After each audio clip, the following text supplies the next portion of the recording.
a punishment cell in Lefortovo prison during the Soviet period in southeastern Moscow was a dank, cramped, cold, sensory-deprived torture chamber invented by the KGB for the purpose of breaking a political prisoner. Conditions were so harsh that even draconian Soviet protocol advised against keeping a prisoner inside for more than 15 days. Any longer than that was considered too dangerous to the mental stability of the prisoner. This was the law for most prisoners. Natan Sharansky, on the other hand, a Jew whose crime was requesting to move to Israel, was locked up in a punishment cell for 405 days, including at one point 130 days in a row. Inside, he was provided no light, no furniture, no reading material, no human interaction, and only a few pieces of bread and water each day. As a result of his harrowing, torturous experience at the hands of the Soviets, there are very few people in the world today who know better than Natan Sharansky how to survive and make the most of isolation. And so when Corona struck, many reached out to him for advice on living in a jarring new world of loneliness, social distancing, and a sudden disruption of life's routines. As he explains at the end of his most recent book, ironically entitled Never Alone, Sharansky describes his initial reaction to requests for advice. How could people compare their isolation in the comfort of their homes with our takeout menus and Netflix entertainment centers to the torture that he endured at the hands of the KGB? At first, the comparison seemed offensive, but after some reflection, Sharansky realized that when people's plans and dreams are put on hold, when their movements are restricted, when their careers are drastically affected and even threatened, they run the risk of sinking into a deep depression. And that, he says, was something that was familiar to me. Thus was born the transformation of a former Soviet refusenik and Israeli politician into a self-help guru for people isolated all over the world. If a hero like Sharansky could ultimately see the similarities between the perils of his past and the challenges of the COVID-19 outbreak, then certainly we would do well to pause and reflect on the lessons we have gleaned from this terrible pandemic. Today, as we mark the beginning of a new year and pray together for the renewal of our spiritual selves, we find us in the proper time and place to ask the questions: what did we learn about ourselves over the past year? What did we learn about our community? And how can these lessons improve the world and society in which we live? Every day in isolation for Natan Sharansky could have been viewed as a day of his life wasted or stolen. But that was never his perspective. For him, each day was his contribution to the struggle against the evil Soviet Empire. Each day was another opportunity to lodge a protest of the treatment of Russia's Jews and the denial of their right to immigrate to the state of Israel. For him, the years he spent in prison were part of the role he was playing for a greater good. In 2010, well before any of us ever heard of COVID-19, a Canadian scholar named Ken Kirkwood published an article in an emerging health threats journal for the United States National Library of Medicine entitled "In the Name of the Greater Good." He argued 11 years ago that in the event of a pandemic that threatened widespread infection and soaring death rates, societies would be challenged to act in ways that prevented the most harm, and they would be called to promote health information that minimized the increase of the threat. In his study, he considered and questioned how societies today would respond to such a pandemic. Would each member of society behave in a way that served the interest of society as a whole? Or would selfish pursuit cause unnecessary damage to society. With the exception of maybe the first guy who got corona, every subsequent person afflicted with the disease contracted it either directly or indirectly from another person. And as the pandemic raged on, we learned more and more about it, how to protect ourselves and how to protect others. Everyone seemed to develop their own approach, and often we were critical of how others went about their practices. One person would wear a mask if there were more than 3 people inside him within 6 feet. Another woman needed at least 10 people around to wear a mask. Still another would only wear a mask if it was required, if it was Tuesday, and if he wasn't wearing his lucky shirt. We each proclaimed to know the best way to handle the pandemic. It's reminiscent of the story in the Bible of the Tower of Babel. Instead of working together harmoniously, each person spoke a different language, resulting in chaos. And instead of banding together as a society to fight the spread of disease, we ran in many different directions. As the Torah warns, though no one pursues you, you will stumble over one another. And the results have been devastating. Some of us lost family members, others lost friends. Some of our businesses collapsed, others suffered devastating losses. The punishment was indiscriminate, targeting all of us in so many different ways. And now as we step back from the carnage, from the more than 600,000 deaths in the U.S. alone, we must examine how our society responded to the magnitude of the challenge and consider seriously what lessons may be drawn as we face the unknowable future ahead of us. In the book of Joshua, there is a story that follows the Israelite conquest of the ancient city of Jericho. God commanded the Israelites not to take any of the spoils from the inhabitants of the city. One man, though, named Achan, disregarded the command and secretly appropriated some of the spoils for himself. A short time after, the nation of Israel headed out to war again, this time against the city of Ai. However, on this occasion, they were defeated in battle and abandoned by God because of the sin of Achan. Only afterwards did Joshua discover that what Achan's transgression was, and when he realized it, that it was his sin that Achan had caused so many of his soldiers to die. Achan was put to death for his crime, but we are left wondering why so many others had to die because of the sin of one individual. Rabbi Menachem Leibtag from the prestigious Har Etzion Yeshiva near Jerusalem points out that whenever we encounter biblical perspectives on collective punishment, there's probably a greater problem in society. In this case, we see that Joshua's military advisors mirrored Achan's transgression. They recommended only bringing a couple thousand troops and not the whole army. They were overconfident and haughty, which is the same behavior we see exhibited by Achan.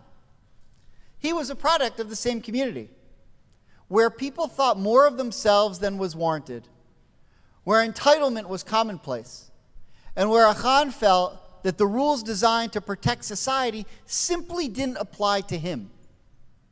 In retrospect, the biblical narrative points out how such folly led to calamity. We see it clearly in the text. But where we don't seem to see it nearly as well is now when we're faced in our own predicament. During the pandemic, instead of our country banding together and following specific guidelines, we politicized science. We allowed non-health experts to dictate policy. And in doing so, our society, in many ways, lost its way. Instead of each of us playing a role in the greater good and working towards an end to the suffering, we saw problems exacerbated, hospitals flooded, and more people unnecessarily getting sick. As Natan Sharansky's frail frame wasted away each day in his punishment cell, his mind remained sharp, because he reminded himself his incarceration was aiding the greater good. He was doing his part in the struggle for freedom. Now, as we stand here for the second straight COVID-affected Rosh HaShanah, it's time to recognize that from this point forward, when our society faces a shared challenge, we must each stand up and do our part for the greater good. If we are willing to emulate Natan Sharansky and internalize the advice of Professor Kirkwood, then our actions will promote scientific health information to reduce the spread of infection. Yet beyond our physical health, the unique circumstances of the pandemic and the stress that accompanies it have led to cracks and strains in many of our relationships. Over the past year and a half, we grew frustrated when we perceived that someone else put our family members in danger. We scoffed at those whose masks descended more than a milliliter below their nostrils. We questioned those who were willing to eat indoors in restaurants and those who weren't. We offended friends and relatives by declaring their homes not safe enough for us. We isolated those who were affected and made them feel guilty for endangering our families. We mocked any hint of hypocrisy in the rules that were generally meant to protect us all. We declared, just as we do collectively in our liturgy today, Tzadikim anachnu velo chatanu. We are pure and have not erred. But in truth, in those moments where the stress of the pandemic overtook us, when our judgmentalism overwhelmed us and caused us to hurt others, we must recognize, Tzadikim anachnu velo chatanu, aval anachnu chatanu. Though we meant only to protect ourselves, our fervor to do so caused us to err, to judge, and to hurt others in the process. Many of us still remember reading William Golding's 1954 novel, Lord of the Flies, in our high school years. For decades, it has remained a classic precisely because of its impression of human nature and individual welfare. In this classic tale, a group of pre-adolescent boys are the only survivors of a plane crash that leaves them stranded on an island somewhere in the Pacific Ocean. Once the smoke has cleared and the boys come face to face with their new reality, they embark on rules for survival, policies for governance, and a sensible division of labor. However, it doesn't take long for apprehensions to cloud judgment and for selfish pursuits to overcome communal priority. As the standard of behavior and camaraderie decline, a paranoia about life on the island grips the group. A fear develops among all the boys about a menacing creature known only as the Beast. And gradually, most of the boys begin to believe that this fictitious monster seeks their destruction. Conflict among the boys on the best way to deal with the beast foments, and leaders argue over how to deal with it. In the meantime, the fear that grips the boys overwhelms them, and their society begins to crumble and even turn violent. For these boys in Golding's novel, the beast was not real. It was a figment of their stressed and strained imaginations. But the threat of survival on a deserted island alone was quite real, and it caused them to abandon any sense of rationality they might have otherwise known. Today, Corona is a real threat. We've seen so many suffer, so many die, so many lose loved ones. Our lives have been uprooted in ways we never imagined. For us, Corona, like a group of young boys trying to survive on a deserted island, is very real. But in many ways, the fears that we exhibited that were not backed by science, the flawed arguments of our elected leaders with no scientific expertise, and the lack of faith in our medical community created our own beast, a figment of our imagination that threatened our better senses and turned us against one another. It is in recognition of how our response to Corona transpired that we now have a chance to grow, to evolve, to recognize that in a communal emergency, when others are as stressed as we are, how we behave towards others is as important as how we look after our own well-being. The ethic of reciprocity, or the golden rule, was made famous by the Mishnaic dictum, "If I am not for myself, who will be for me? And being only for myself, what am I?" This pandemic requires of us that we think counterintuitively, that we make decisions that might not necessarily seem comfortable or productive, but realistically are measures that save lives. Societal norms and simple human behavior are tough nuts to crack. Not surprisingly, much of the troubling behavior we see during the COVID-19 pandemic occurred similarly 100 years ago, during the influenza pandemic of 1918 and 1919. In the U.S., 100 years ago, 675,000 people died from the outbreak, and 50 million people died worldwide. In many of the Western states, where the outbreak was most widespread, mask ordinances appeared and schools were closed. There were even fines for spitting in public. But just like today, masks were considered by many an infringement on an individual's rights. In San Francisco, an anti-mask league was formed. According to Professor Nancy Bristow, author of American Pandemic, The Lost Worlds of the 1918 Influenza Pandemic, people argued back then that wearing masks created fear and public panic, that they dissuaded people from entering places of businesses where masks were required, and of course, they were uncomfortable and not necessarily beneficial. The government tried to fight back, leveling fines, printing the names of violators in the newspaper, and even in some cases, imposing prison sentences. According to Professor Bristow's research, when we look back on communities 100 years ago, we can discern that communities with stricter regulations for longer periods of time had lower death rates than those that did not.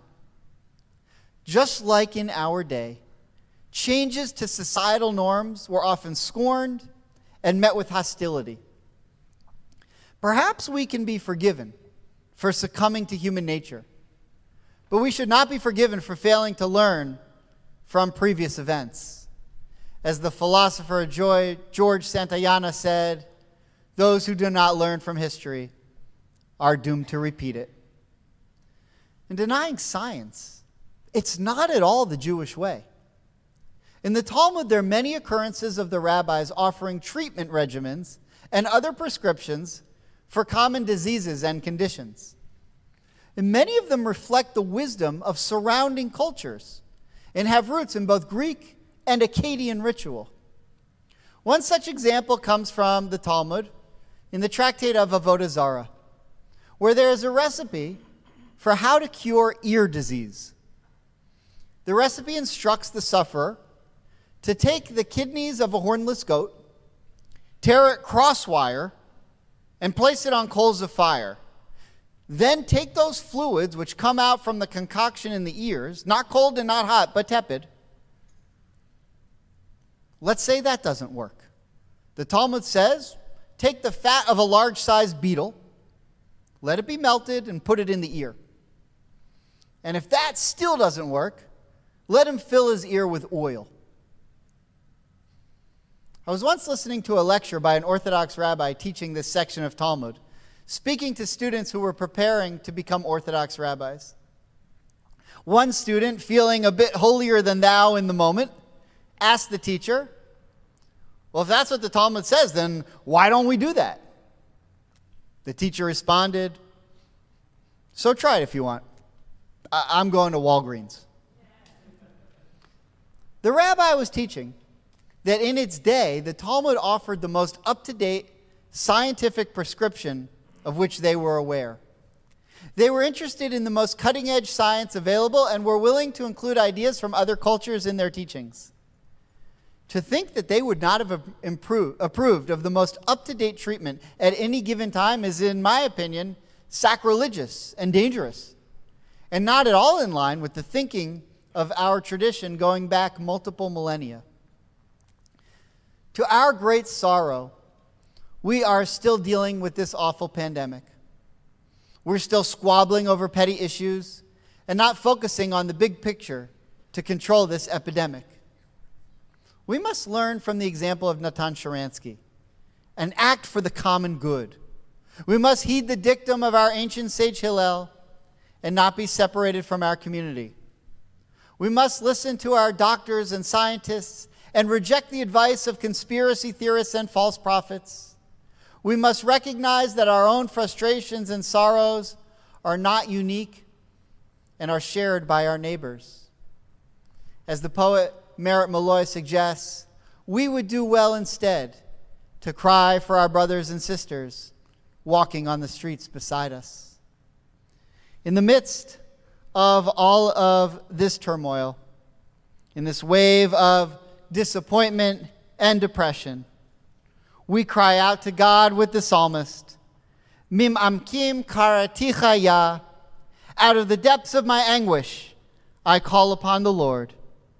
And as in the past, with God's help, there is no abyss from which we cannot emerge. Ken Yehi Ratzon. This should be God's will. Amen.